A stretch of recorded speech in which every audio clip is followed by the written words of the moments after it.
Los recursos no son limitados. O bueno, sí lo son, pero más o menos. Hay algunas cuestiones que se tienen que tener en cuenta para poder optimizar el uso de estos recursos o descubrir otros recursos que sustituyan a los recursos limitados actualmente. La solución fácil, por decirlo de una forma, o la más fácil de comprender por lo menos, para obligar a la gente a que no consuma tanto un recurso, porque es un recurso escaso y nos preocupa que se nos agote, la opción primordial que se nos viene a la cabeza suelen ser los impuestos o las regulaciones. Si ponemos impuestos o regulaciones, podemos ayudar a frenar el consumo excesivo de un recurso. Por ejemplo, si limitamos la extracción de petróleo, podemos racionalizar mejor la limitada cantidad del mismo petróleo. O también podemos aumentar el precio de la gasolina con impuestos, para que así a las personas les resulte demasiado caro utilizar la gasolina y busque alternativas que no sean de energía fósil, que utilicen otro tipo de energía y que sea mucho más barata. Son dos formas de controlar el mercado. Pero claro, si lo controlas ya no es un mercado natural, es un mercado artificial, es un mercado alterado. Cosa que tiene sus efectos, por supuesto. Y es así como han pensado algunos economistas y matemáticos a lo largo de toda la historia.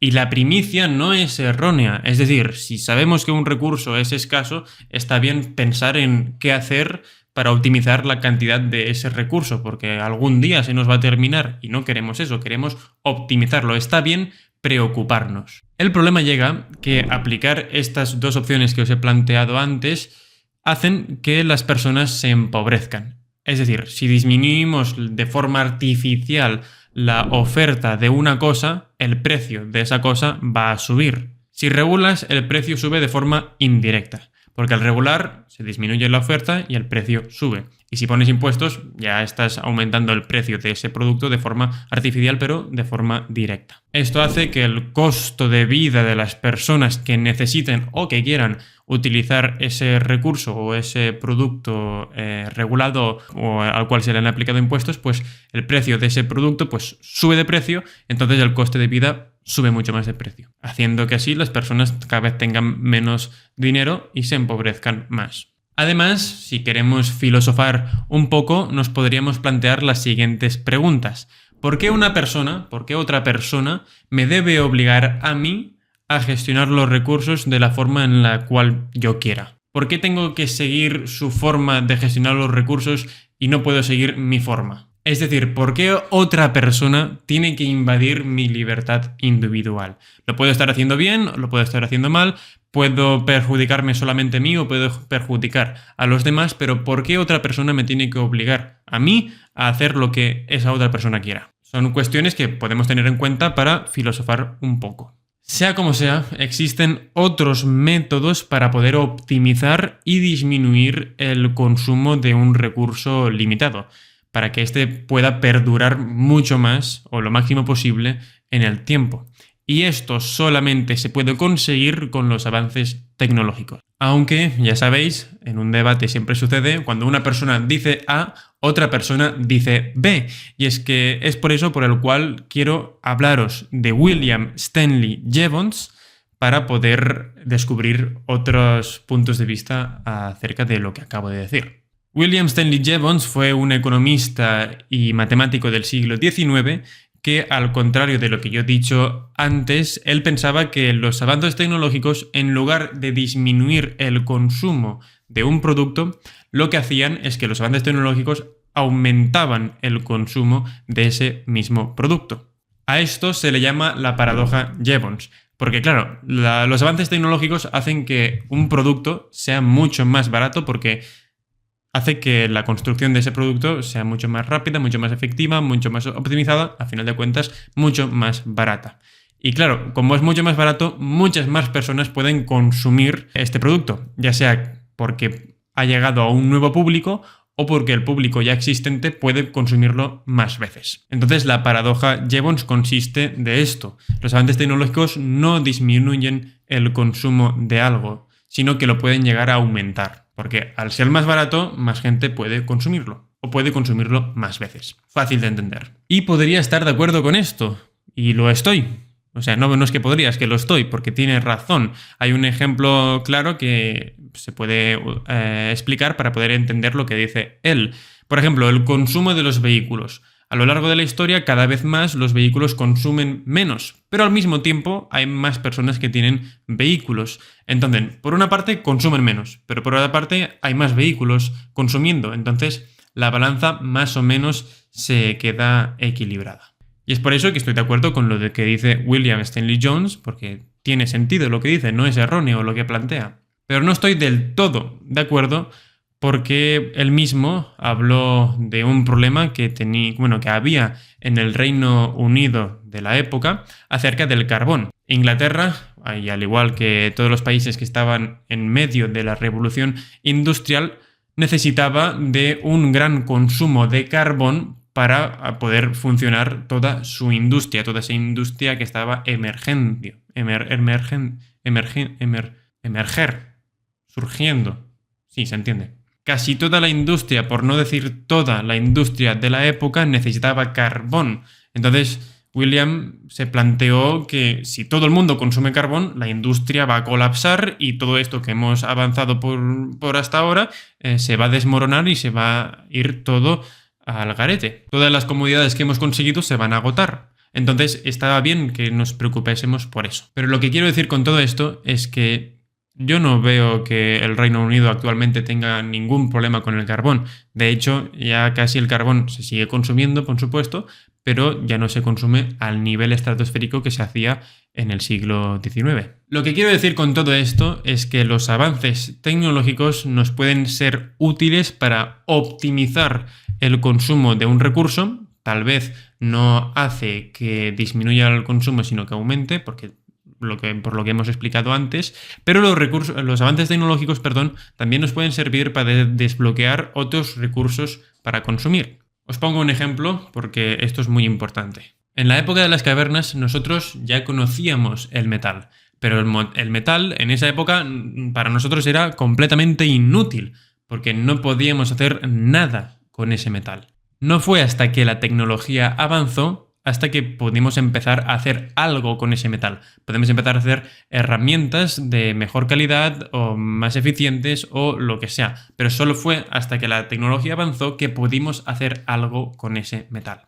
Es decir, que los recursos no existen, los recursos se crean. Y se crean gracias a la tecnología o el ingenio que tenemos nosotros como individuos. El recurso se crea, no existe. Una piedra no sirve de absolutamente nada si no sabes hacer nada con esa piedra. Si quieres hacer fuego y tienes madera, si no sabes que con esa madera la puedes fregar una con otra para generar así fricción, calor con la fricción y así con mucha calor crear fuego, si no sabes eso, esa madera no te sirve de nada. En cambio, si sabes que friccionando madera con madera puedes aumentar la temperatura y aumentando la temperatura puedes crear fuego, pues entonces esa madera se convierte en un recurso porque es útil para ti.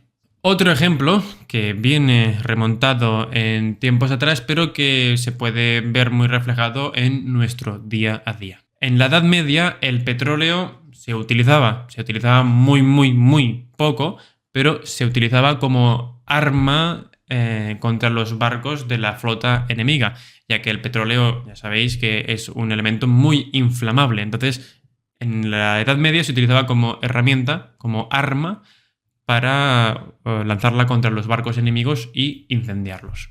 Pero no fue hasta el siglo XIX, gracias a los avances tecnológicos, que se empezó a perfeccionar la destilación del petróleo, creando así el queroseno. Y el queroseno, que es un derivado del petróleo, eso sí que ya lo explotó, no literalmente, pero ya me entendéis, lo revolucionó todo, a final de cuentas. El queroseno es un elemento muy utilizado en calefacción, en iluminación y en otros productos químicos como las plaguicidas y las pinturas. Esto en el siglo XIX, pero actualmente el petróleo se utiliza para muchas más cosas que en el siglo XIX. Actualmente el petróleo se utiliza para producir fertilizantes, plásticos, medicamentos, se utiliza para el transporte y con el mismo petróleo se pueden crear distintas cantidades de combustibles. También se puede utilizar el petróleo para la generación de energía y también para productos industriales. A medida que va avanzando la tecnología, un mismo recurso se puede ir utilizando para distintas cosas. Se puede optimizar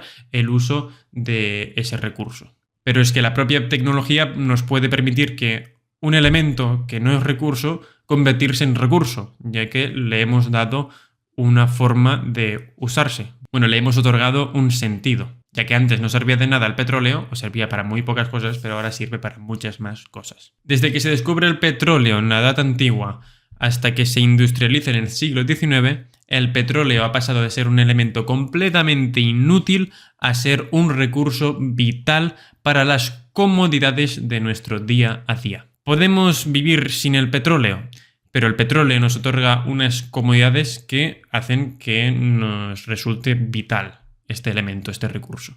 ¿El petróleo es limitado? Sí, el petróleo es limitado. ¿Es moral obligar a otras personas a que no consuman algo? No, no es moral porque estás limitando sus libertades individuales. ¿Debemos preocuparnos, buscar alternativas y optimizar el uso de este recurso limitado? Pues por supuestamente sí. A las personas, obviamente siempre hay excepciones, no nos preocupa si un recurso es limitado o no. A nosotros, a las personas, lo que nos preocupa es disfrutar o no disfrutar de las comodidades que nos otorga este mismo recurso en cuestión. Teniendo esto en cuenta, podemos hacer distintas cosas. Por una parte, podemos aceptar que todo lo que los recursos naturales nos otorgan en un día llegará a un punto en el cual todo esto, todos estos privilegios o comodidades, como lo quieras llamar, todo esto se nos va a terminar en algún momento. Podemos también buscar alternativas a todas estas comodidades o a todos estos recursos que nos otorgan estas comodidades. Podemos también optimizar estos recursos que utilizamos para mantener nuestras comodidades. Podemos hacer todo esto, pero eso sí, sin alterar la libertad individual de nuestro vecino. No podemos obligarle al vecino a que haga una cosa u otra por el mero hecho de que nosotros queramos hacer una cosa u otra. Y esta sería la conclusión de este vídeo. No sé si os ha gustado cómo he hecho esta reflexión acerca de la gestión de los recursos, que al final de cuentas de esto trata la economía, de cómo gestionas los recursos limitados. Pero esta sería, bueno, la reflexión que he hecho acerca del asunto. Si queréis comentarme más cosas, podéis hacerlo en la caja de comentarios. Y ya os digo que hay muchas más cosas de las cuales hablar al respecto de todo esto. Yo me he visto una charla de Miguel Anxo Bastos hablando de esto, de la gestión de recursos, y es brutal. Y claro, él está hablando de esto durante 30-40 minutos. Yo he estado hablando de esto de, yo qué sé, 10, 15 minutos, 20 minutos como mucho, no lo sé, o tal vez menos. Pero lo que quiero decir es que hay muchas formas de ver todo esto y hay muchas otras características que no he comentado y sé que no he comentado, que me he dejado de lado. Pero esto básicamente, esto sería lo básico, lo que creo yo básico para entender la gestión de recursos limitados. Y de cómo estos recursos limitados se pueden ampliar o pueden existir otros que los sustituyan. Pero bueno, sea como fuere, si tiene sentido esta frase, nos vemos en el próximo vídeo con más y mejor. Espero que os haya gustado y como he dicho, cualquier cosa me la podéis decir en la caja de comentarios. Y bueno, también os aconsejo que investiguéis más acerca de todo lo que he comentado, de los datos que he ido soltando, que sean bulos o no. Creo que han sido importantes para poder hacer esta reflexión. Y bueno, yo creo que no son bulos, pero claro. También quiero hacer un vídeo filosofando un poco más acerca de acerca de la confianza que podemos o no tener con otros individuos. Creo que sería una reflexión o algo a lo cual reflexionar muy interesante. Sea como sea, nos vemos en el próximo vídeo. Recuerda que te quiero mucho y nada, nos vemos en la próxima. Chao. Y perdón por el golpe.